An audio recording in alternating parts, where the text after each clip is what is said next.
Welcome to my video. So magbablog po kami. Kakain po kami ng ini-export natin mga produkto papunta sa Amerika at para doon sa mga Pilipino i-import natin mula sa kanila.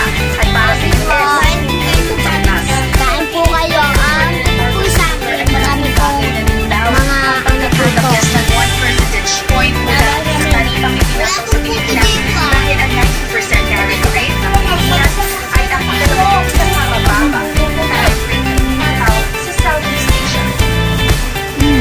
Ito ba guys? Ang sarap po. Ito po si Bibi, ano po, pinsan ko po ito. Ito naman po si Kwatog, pinsan ko din po yan. Magkapatid po sila, tapos ito po yung kapatid ko, yung kahambal. Hambal ko po.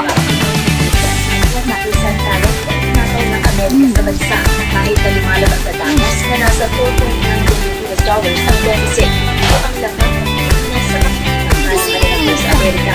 Sa talari ng Philippines Statistics Authority 2025, lahat ang US ang kamanang export market o mga bukas sa Pilipinas sa siyang katanimas nag-aangkat ng iba-ibang produkto at bansa.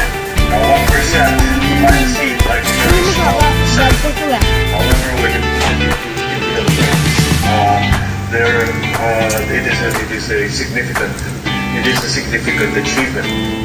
Bilang kapalit ng bahagyang pagbaba ng taripa, tinanggal ng Pilipinas Hindi pa po ako nakapagsulat. para sa mga sasakyang gawa sa Amerika at nangakong dadagdagan pa ang pag-import mula sa Amerika para mapababa ang deficit. The other side is an increased importation of the United States for soy products, meat products, and Yummy mo. Yung yummy mo. medicines para mapamula naman yung pag-invest muna yung kapag natin. Sa kabila ng matinding negosasyon, Init po guys. Init po. si Marcos sa White House. Nagpinis pa sa ibang office sa kanyang pagdating si Trump na mas pares-pares yung ayan si Marcos Jr. kumpara sa nakaraang liderato ng Pilipinas. I think I can say that the Bye guys. See you next time. See you next time. Bye bye.